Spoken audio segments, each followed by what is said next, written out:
Y llegaron a un lugar que se llama Getsemaní, y dijo a sus discípulos: sentaos aquí hasta que yo haya orado. Y tomó consigo a Pedro, a Jacobo y a Juan, y comenzó a afligirse y a angustiarse mucho.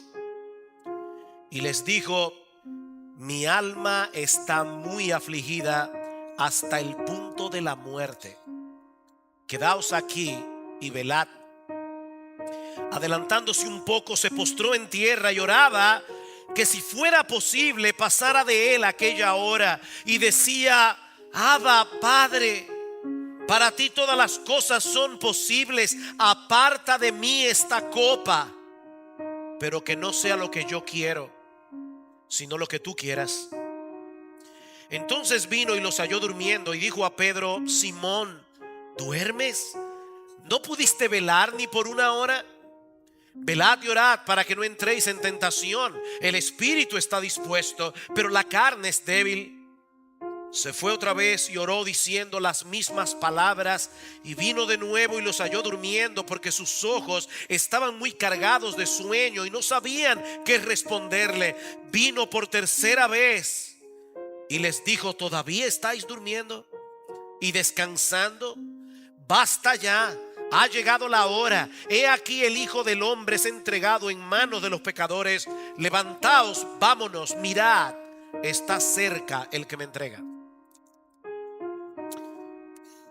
Ayer le comentaba a Salvador en una conversación que tuvimos por WhatsApp. Él me preguntaba: ¿cómo vas con el mensaje de mañana?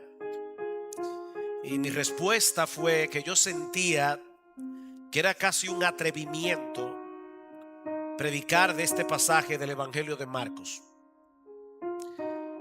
Y me consuela saber que no soy el único predicador que se ha sentido así a lo largo de la historia.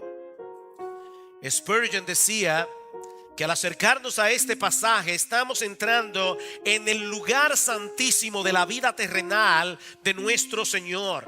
Este es un misterio similar al que vio Moisés cuando la zarza ardía en fuego y no se consumía. Ningún hombre puede exponer correctamente un pasaje como este.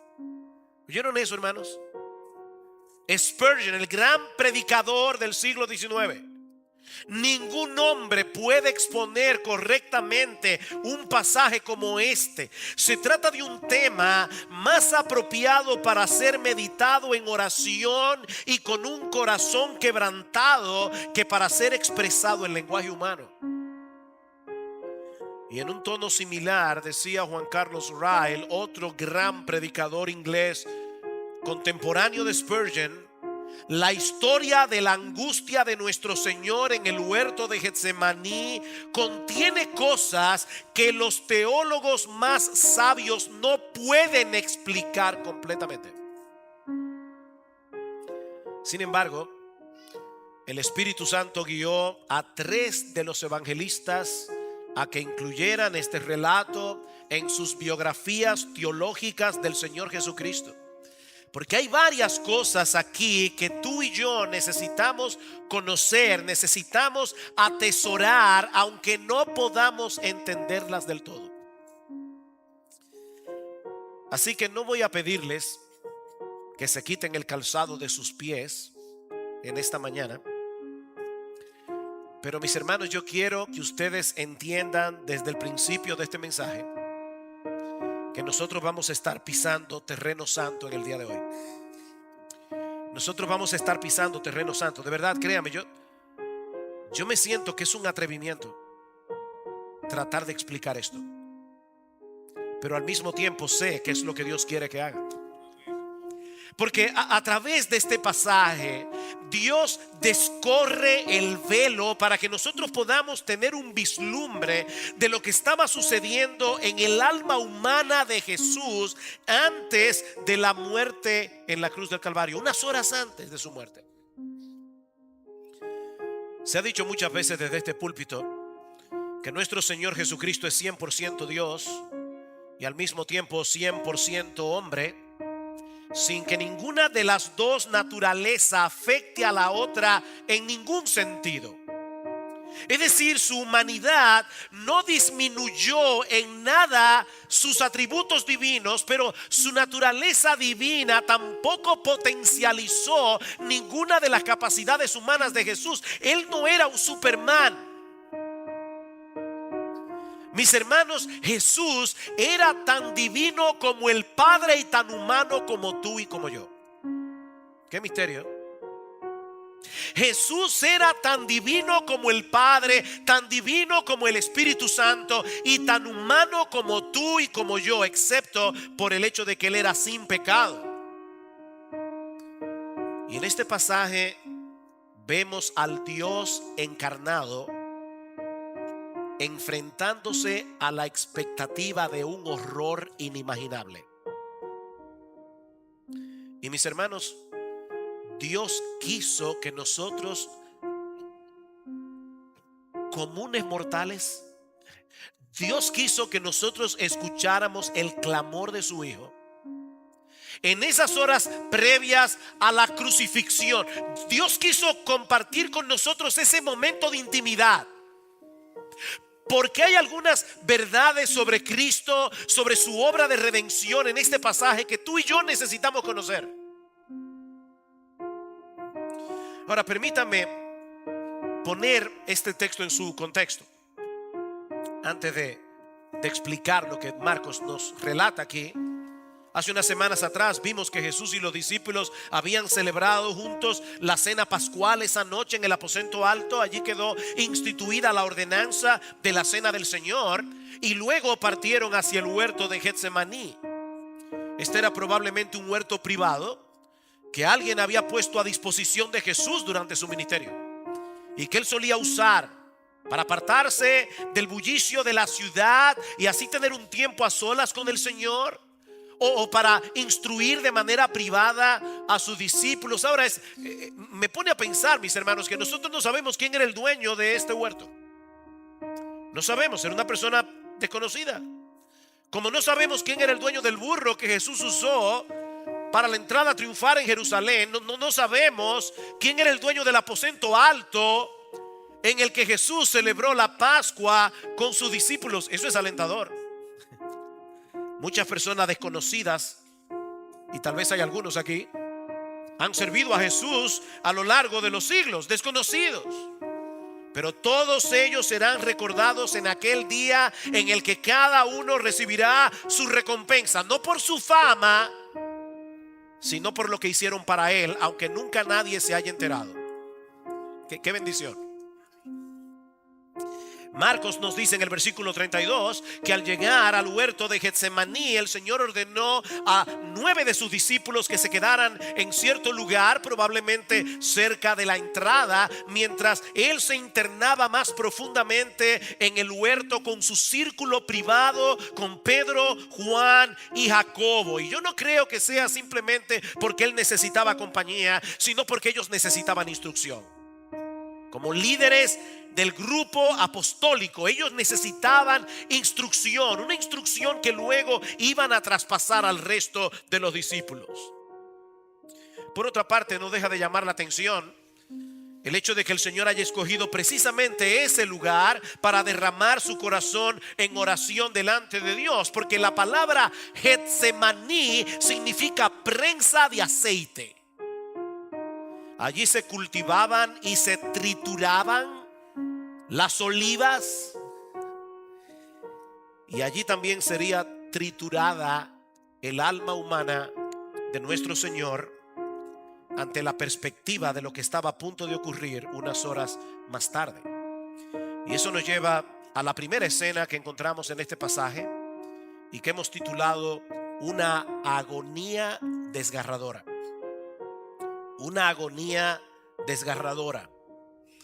Dice en el versículo 33 que el Señor tomó consigo a Pedro, Jacobo y Juan y comenzó a afligirse y a angustiarse mucho. Literalmente comenzó a llenarse de horror y de angustia. Mis hermanos, estas palabras transmiten la idea de ese tipo de horror, de terror repentino que nos abruma ante la contemplación de algo terriblemente espantoso, terriblemente doloroso. La cena pascual había concluido, pero ahora Jesús tenía que experimentar en carne propia aquello que la Pascua simbolizaba. Noten una vez más el versículo 34. Cristo le dice abiertamente a Pedro, a Juan y a Jacobo que su alma estaba muy afligida hasta el punto de la muerte. Y la palabra griega que Marcos usa aquí, perilupos, la palabra periferia, peri es algo que nos rodea. Él está hablando aquí de que estaba abrumado, estaba rodeado, aplastado por la tristeza. Era tal la angustia del Señor que su vida física estaba en peligro. Dice, es hasta el punto de la muerte. Mi cuerpo está a punto de colapsar. La tristeza me embarga de tal manera que estoy a punto de morir. Eso es lo que Jesús está diciendo a sus discípulos. Mis hermanos, Cristo hubiera muerto en el huerto de Getsemaní de no haber sido por la intervención de Dios. Dice en el pasaje paralelo en el Evangelio de Lucas, en Lucas 22:43, que Dios envió un ángel para fortalecerlo, no para consolarlo, no para aliviar su sufrimiento, sino para fortalecer su cuerpo, de modo que Jesús pudiera proseguir su camino hacia una angustia mayor. De hecho, dice en el versículo 44 de Lucas 22, que después que vino el ángel, no antes, después, yo me imagino la humillación de Jesús. Un ángel tuvo que venir a fortalecer al Hijo de Dios.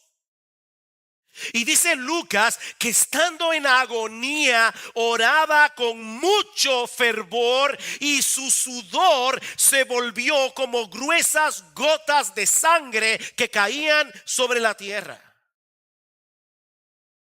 Eso es lo que se conoce médicamente como hematidrosis.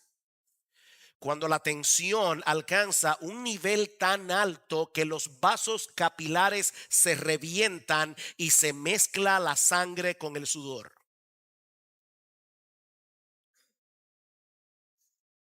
Mis hermanos, los evangelistas no ahorran palabras para que nosotros entendamos el sufrimiento de Jesús en Getsemaní.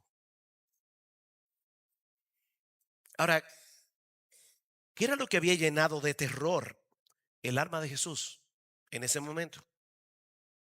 Porque a través de la historia nosotros encontramos a muchos hombres y mujeres que se enfrentaron a la muerte con un coraje y una quietud extraordinarios, incluyendo muchos mártires cristianos.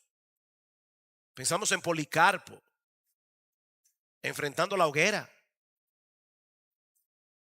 con una quietud impresionante. Mis hermanos, ¿cómo podemos explicar que muchos de los seguidores de Jesús parecen haber enfrentado la muerte con más entereza que él? ¿Acaso eran más valientes? ¿Acaso tenían más fe? Por supuesto que no. Pero Cristo se estaba enfrentando esa noche con algo que ninguno de los suyos han enfrentado ni enfrentarán jamás. Algo que aún era completamente desconocido para el mismo Jesús. Y eso lo vemos en el contenido de su oración, lo que nos lleva a nuestro segundo encabezado, una petición suplicante. Versículo 35. Adelantándose un poco, se postró en tierra y oraba que si fuera posible pasara de él aquella hora, y decía: Abba, Padre, para ti todas las cosas son posibles.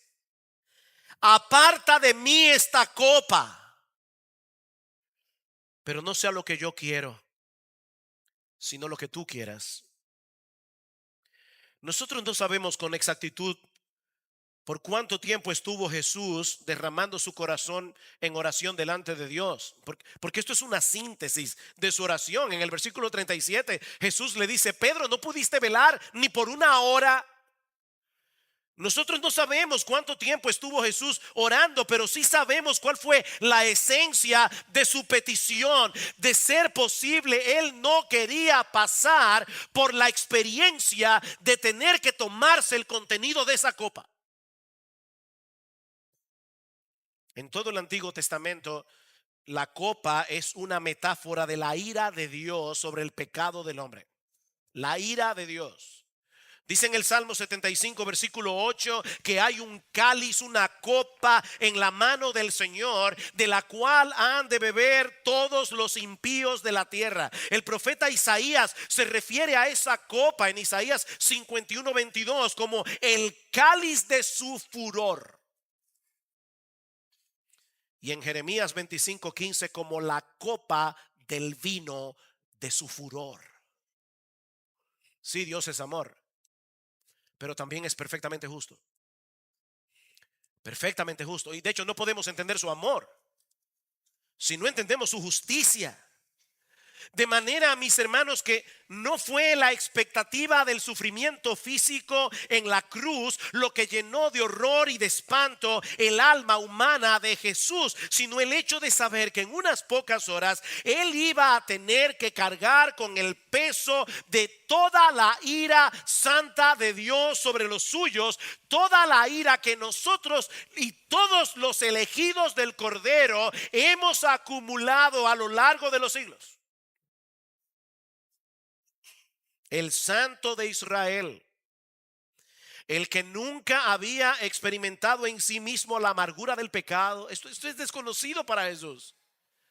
El sentimiento de la culpa, el sentimiento de la vergüenza por haber transgredido la ley moral de Dios. Por primera vez en su vida, Jesús iba a experimentar el abandono de su Padre.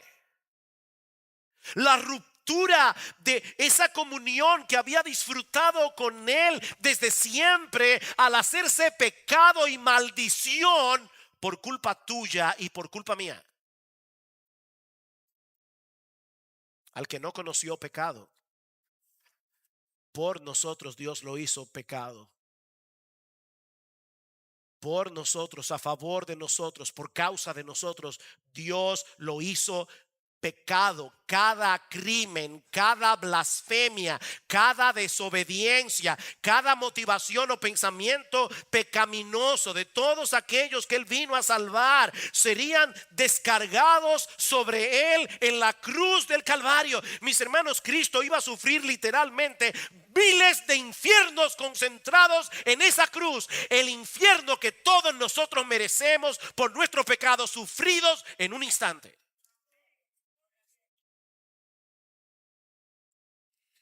Cuando Cristo llegó a Getsemaní, repentinamente se sintió abrumado ante la realidad de que unas horas más tarde él sería triturado por una ira sin misericordia, para hacer posible que los creyentes pudiéramos disfrutar de una misericordia sin ira.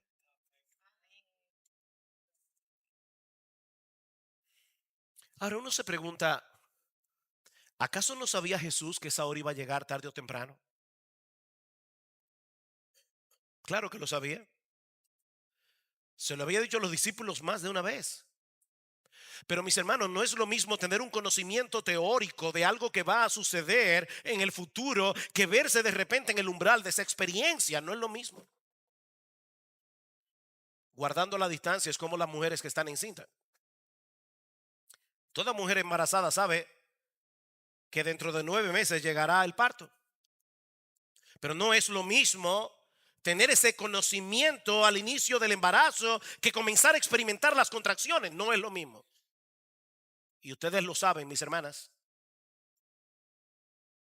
Dice Jonathan Edwards, en el huerto de Getsemaní, Jesús tuvo una visión cercana del horno de ira en el que iba a ser lanzado.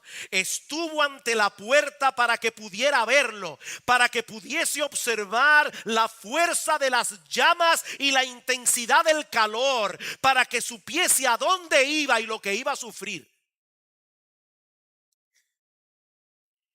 Y no olviden, mis hermanos, lo que decíamos al principio de este mensaje. Jesús era tan divino como el Padre y tan humano como tú y como yo.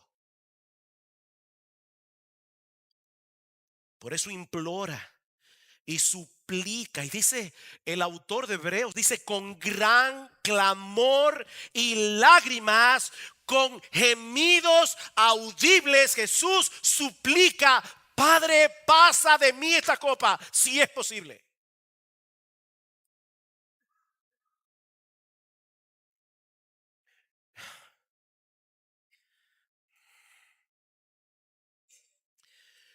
Miren, mis hermanos, Jesús quiso decir lo que dijo.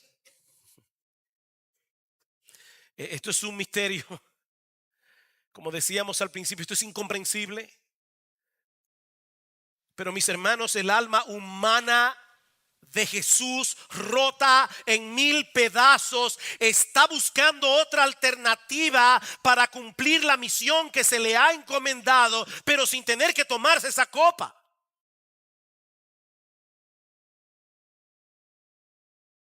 Y yo sé que muchos pueden sorprenderse al escuchar a Jesús pidiendo algo así, pero como bien señala John MacArthur, no deberíamos esperar otra cosa de alguien tan puro como él. Escuchen a MacArthur, dice: esta es la única respuesta posible de una persona santa ante la idea de tener que llevar el pecado, la culpa y el juicio. Esta es la respuesta más aceptable, más normal, más esperada. Nosotros no tenemos un odio perfecto por el pecado, pero él sí lo tiene. Todo su ser sentía repulsión ante el pensamiento de la iniquidad. Él es demasiado puro para mirar aquellas cosas que son pecaminosas. Ni siquiera puede contemplarlas, dice en Habacuc capítulo 1 versículo 13. No es de extrañar entonces, dice MacArthur, que en ese momento él llegara casi al punto de la muerte y un ángel tuviera que venir y rescatarlo de alguna manera. Abba, Padre. Ese es un término tan afectuoso. De hecho, ningún judío usaba esa expresión para hablar con Dios. Es casi, casi papito mío. Abba, Padre. Para ti todas las cosas son posibles. Aparta de mí esta copa.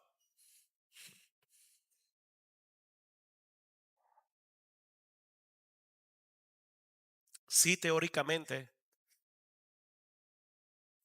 todas las cosas son posibles para Dios. Pero esto que Jesús está pidiendo como hombre no era posible. No era posible.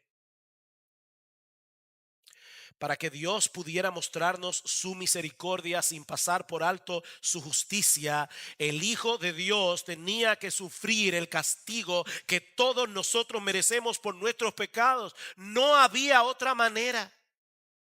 Por eso alguien decía que aunque Cristo vino a predicar el evangelio, el objetivo principal de su venida es que hubiese un evangelio que predicar.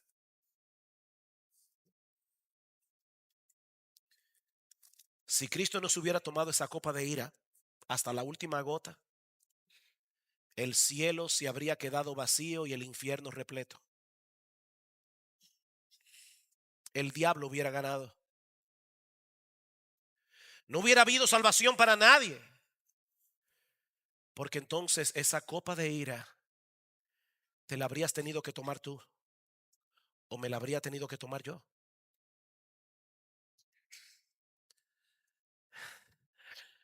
Por eso, mis hermanos, nosotros debemos estar eternamente agradecidos por el final de esta oración.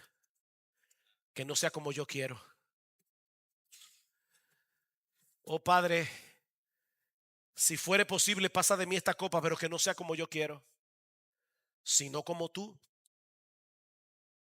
En el huerto de Getsemaní, la voluntad humana de Jesús quedó perfectamente alineada con la voluntad de Dios. Ese fue el resultado de su oración. Bajo ninguna circunstancia Cristo abortaría la misión que le fue encomendada. ¿Saben por qué? Por el amor que tenía por su Padre y por todos aquellos que él había venido a salvar. Su deseo inmediato como ser humano tenía que ser supeditado al deseo superior de hacer la voluntad de Dios, por dolorosa que fuera, por amor a ti, mi hermano, y por amor a mí.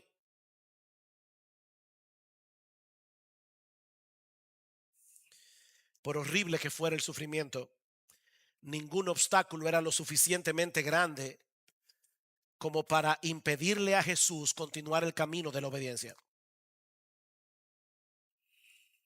Que no se haga lo que yo quiero, sino lo que quieras tú. Porque tú eres el Dios de mi confianza, a pesar de cómo yo me siento en este momento. Mis hermanos, déjenme hacerles una pregunta. ¿Respondió el Padre la oración de su Hijo?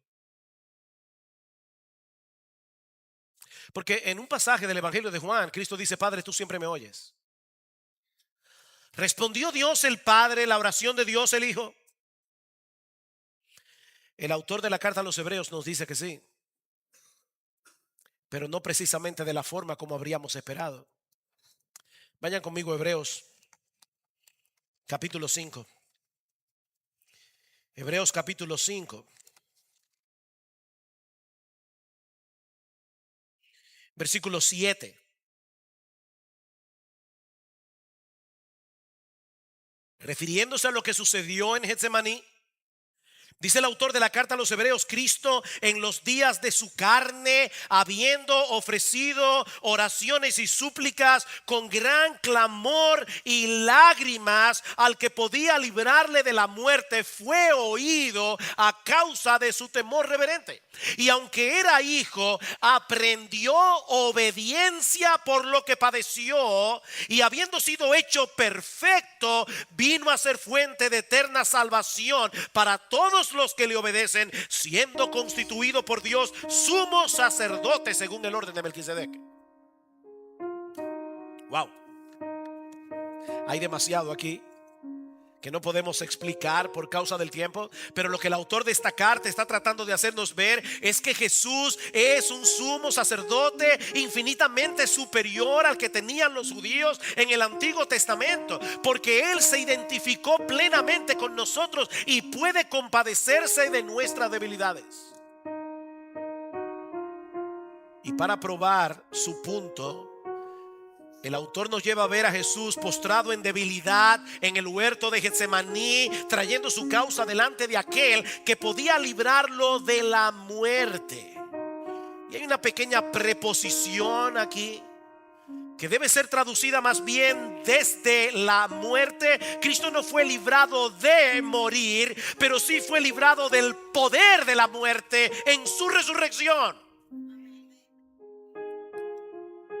Él tuvo que tomarse la copa de la ira de Dios. Él tuvo que experimentar el infierno en nuestro lugar. Pero gloria al Señor, la muerte no pudo retenerle a causa de su perfecta santidad. Él había orado que no se hiciera su voluntad, sino la del Padre. Y la voluntad del Padre era salvar a sus elegidos por medio de la muerte de su Hijo. Así que, mis hermanos, su oración fue oída porque se hizo la voluntad de Dios, tal como Jesús había pedido. Y por causa de esa sumisión de Jesús a la voluntad del Padre, no solo tenemos a un Salvador, sino también a un sumo sacerdote que se puede compadecer de nosotros, sobre todo en aquellos momentos cuando nos encontramos en mayor debilidad. Tenemos un sumo sacerdote que nos entiende. Cuando vemos en el camino de la obediencia algo por lo que no queremos pasar, y Jesús está a nuestro lado diciéndote: hijo mío, yo pasé por ahí, yo sé lo que es eso, yo te entiendo. Yo te entiendo y estoy intercediendo por ti, pidiéndole al Padre que te dé la fuerza, que te dé la gracia, que te dé los recursos que tú necesitas para atravesar por ese camino. Dice el autor de la carta a los Hebreos que a través del sufrimiento Jesús aprendió la obediencia. ¿Oyeron eso? Aprendió obediencia por lo que padeció. No en el sentido obviamente de que Jesús pasó de la desobediencia a la obediencia, no, sino en el sentido de haber llevado la obediencia a un nivel que hasta ese momento era desconocido para él, al punto de haberse hecho obediente hasta la muerte, y muerte de cruz, como dice en Filipenses capítulo 2. Eso fue lo que Jesús aprendió, porque nunca había experimentado eso. Obediencia hasta la muerte y muerte de cruz. Y habiendo sido hecho perfecto, dice el autor de la carta a los Hebreos, no que él era imperfecto, pero habiendo sido hecho perfectamente adecuado para ejercer el oficio de Salvador y sumo sacerdote, de no haber muerto en la cruz, Cristo no hubiera sido hecho el perfecto Salvador, Él no hubiera sido hecho el perfecto sumo sacerdote, pero habiendo pasado por la cruz, vino a ser fuente de eterna salvación para todos los que le obedecen. Oh, gloria al Señor. Oh, gloria al Señor. ¿Qué es Salvador? Y mis hermanos, hay una gran lección aquí para todos nosotros. La voluntad de Dios es perfecta, la nuestra no lo es. La voluntad de Dios es perfecta, la nuestra no lo es. De manera que al venir delante de Dios en oración, no lo hacemos para torcer su voluntad, sino para alinear nuestra voluntad con la suya. Nuestro Señor Jesucristo derramó su corazón en la presencia de Dios, y su oración fue contestada al darle la fortaleza necesaria para continuar en el camino de la obediencia, por más doloroso que fuera, y al haberle levantado de los muertos al tercer día para no ver muerte nunca más. Él fue oído. Pero recuerda, mi hermano, cuando le ores a Dios, ve con esa actitud: Señor, yo no quiero eso. Cuando veo lo que me espera, me da pavor, pero tú eres más sabio que yo. Que se haga tu voluntad, no la mía. Pero este relato no termina ahí. En medio de su agonía, en medio de su tribulación interna, nuestro bendito Señor estaba preocupado por sus discípulos. Impresionante. Él estaba preocupado por Pedro, por Juan, por Jacobo. Y eso nos lleva a nuestro tercer encabezado: una exhortación afectuosa y amante. Versículo 37, Marcos 14 otra vez.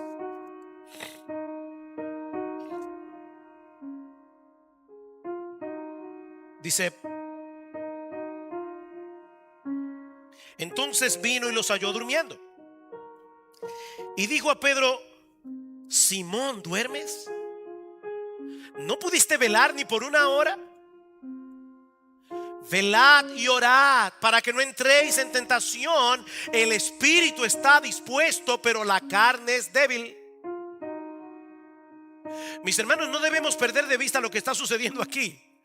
En su hora de mayor angustia y turbación, Jesús está preocupado por la condición espiritual de sus discípulos, a tal punto que detiene su tiempo de oración y comunión con el Padre para ir a advertirles que no bajaran la guardia.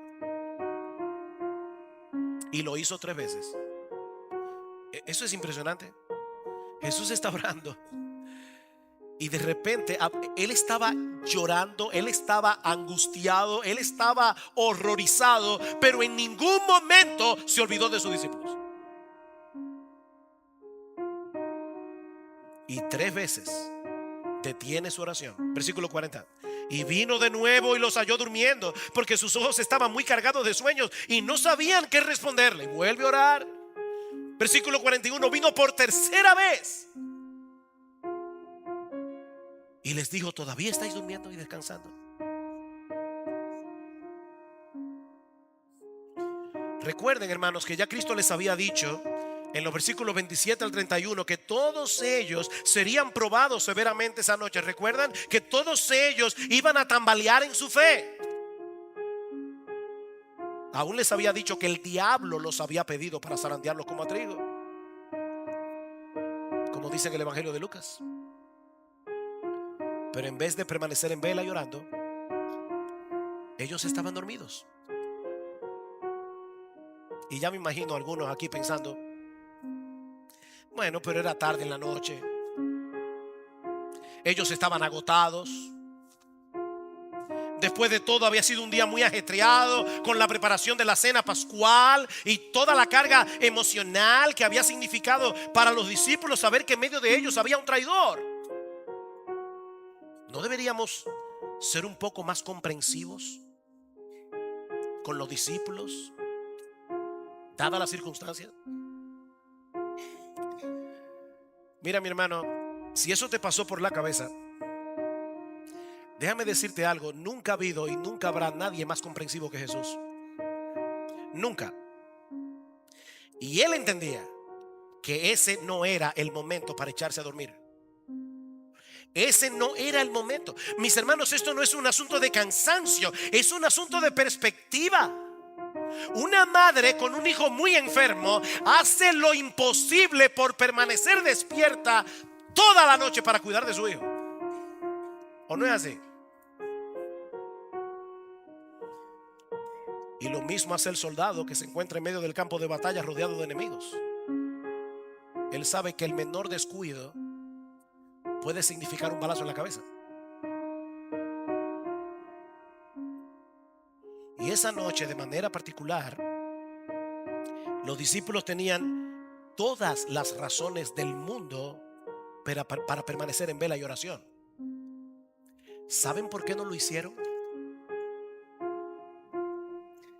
El texto paralelo en el Evangelio de Lucas nos da la respuesta. Dice en Lucas 22:45 que cuando Jesús se levantó de orar, fue a los discípulos y los halló durmiendo a causa de la tristeza. Oh, no era un asunto de cansancio solamente. El problema de los discípulos es que las cosas no estaban saliendo como ellos esperaban. En vez de avanzar hacia un trono, era evidente que Jesús se encaminaba hacia la cruz. Ya ellos sabían que en medio de ellos había un traidor. Y para colmo de males, el Señor acaba de anunciarle que todos ellos lo iban a traicionar. Ese no era el final de la historia que ellos tenían en mente cuando comenzaron a seguir a Jesús. ¿Dónde está el reino? ¿Dónde está el trono? Los discípulos estaban apesadumbrados. Los discípulos estaban entristecidos. Jesús también lo estaba. La diferencia es que en ese momento ellos pensaron que era una buena idea quedarse dormidos y olvidarse de todo. ¿Saben que cuando nosotros estamos dormidos, dejamos de pensar en nuestros problemas? La preocupación desaparece como por arte de magia. Pero ¿saben qué? Los problemas siguen ahí. La preocupación desaparece, pero los problemas siguen ahí. Lo que ellos necesitaban esa noche no era tratar de escapar quedándose dormidos. Lo que ellos necesitaban era recordar que estaban en medio de un gran peligro que Jesús ya les había anunciado y mantenerse en vela y orando. Eso era lo que ellos necesitaban en ese momento. Porque esos son los medios de gracia que Dios nos ha provisto para pelear nuestras batallas. Mis hermanos, nosotros estamos en una guerra, y esta es una guerra que no se pelea de pie, se pelea de rodillas. Y de paso, hermanos, yo sé que hay muchas razones por las que una persona, miembro de iglesia bíblica del Señor Jesucristo, no puede venir el miércoles a orar. Entiendo que hay razones, pero examina tu corazón. Porque es importante estar aquí. Y es importante orar al Señor. Necesitamos depender constantemente del Espíritu de Dios. Escucha de nuevo las palabras del versículo 38. Velad y orad para que no entréis en tentación. El Espíritu está dispuesto, pero la carne es débil. ¿Qué es lo que está diciendo Jesús? Que la buena disposición está ahí. para seguir a Jesús, para hacer su voluntad. El espíritu está dispuesto, pero no podemos hacerlo en nuestras propias fuerzas. No podemos, porque nuestra carne es débil. Tenemos que depender de Dios para poder pelear nuestras batallas, mis hermanos, porque nuestra carne es débil y esa dependencia se manifiesta en nuestras vidas a través de la oración. Piensen en esto, mis hermanos. Pedro, Juan y Jacobo vieron a Jesús esa noche caer a tierra, como dice Marcos en el versículo 35. Ellos vieron a Jesús con gran clamor, con lágrimas, depositar su carga en la presencia de Dios con un espíritu de súplica y de total dependencia al Hijo de Dios. Ellos vieron al Hijo de Dios postrado en oración. Pero en vez de imitar a su maestro, ellos decidieron olvidarse del peligro y ponerse a dormir. El que no podía pecar está clamando en oración, y los que están a punto de ser zarandeados por el diablo están durmiendo. Qué ironía. Y mi hermano, antes de condenar a los discípulos, examínate tú. ¿Saben que Cristo intercedió por ellos esa noche? ¿Recuerdan? En Lucas dice que Cristo oró por Pedro. Dice más particularmente: Pedro, yo he rogado por ti para que tu fe no falte. Cristo oró por ellos. Pero lo que el Señor está diciendo aquí es: yo oré por ti, pero ¿sabes qué, Pedro? Tú tienes que orar también. Mi oración no hace inútil la tuya. Velad y orad para que no entréis en tentación. Y es lo mismo con nosotros. Dice en Hebreos capítulo 7 versículo 25 que nuestro Señor puede salvar perpetuamente a los que por Él se acercan a Dios, viviendo siempre para interceder por ellos. Cristo está intercediendo constantemente a nuestro favor en la presencia del Padre. Yo no entiendo eso, pero es una realidad. Cristo está orando, intercediendo. Él es el sumo sacerdote. Él está intercediendo para que ninguno de los suyos se quede postrado permanentemente en el campo de batalla. Todos llegarán a su presencia, porque Él está orando. Pero de ninguna manera debemos dejar de velar y orar si queremos permanecer firmes en esta batalla de la fe. Velad y orad para que no entréis en tentación, porque el espíritu está dispuesto, pero la carne es débil. En otras palabras, tú y yo sabemos intelectualmente que la voluntad de Dios es infinitamente mejor que la nuestra. Lo sabemos, ¿verdad que sí? ¿O hay alguien aquí que de verdad piensa que es más sabio que Dios? Yo sé que no. Yo sé que no. Nosotros teóricamente sabemos: no, Señor, tu voluntad es mejor que la mía. Si estuviéramos en un examen de teología y hay una pregunta de selección múltiple, ¿quién es el más sabio? ¿Tú? ¿La sociedad? ¿Dios? Todos sacamos 100. No, Dios es el más sabio. Pero hermanos, qué difícil es para todos nosotros, incluyéndome a mí, transitar por el camino de la obediencia cuando el otro sendero parece más fácil y más placentero. ¿O no es así? Qué difícil es. Vela y ora, mi hermano, para que no entres en tentación. Pídele a Dios cada día, pídeselo, que te libre de salirte con la tuya. Pídele eso a Dios. Pídele que te libre de hacer tu propia voluntad en vez de hacer la suya, por más dolorosa que la suya parezca. Porque nunca encontrarás un mejor camino para ti que aquel por el que Dios te está guiando por medio de su palabra.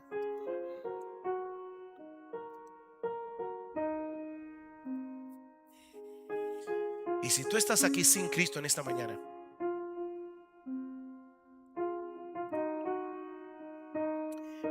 compartir contigo una historia antes de concluir.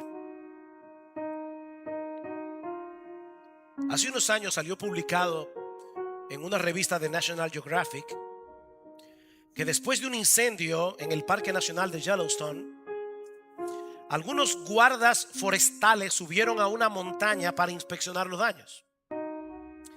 Y uno de los guardas encontró un pájaro que estaba carbonizado y petrificado, cubierto por las cenizas, acurrucado a los pies de un árbol. Y dice que desolado ante aquella imagen espeluznante, el guarda golpeó el pájaro con un palo y 3 pajaritos diminutos salieron corriendo de debajo de las alas de su madre muerta. Cuando el fuego llegó, la madre se mantuvo firme en lugar de huir, y los que estaban bajo sus alas sobrevivieron.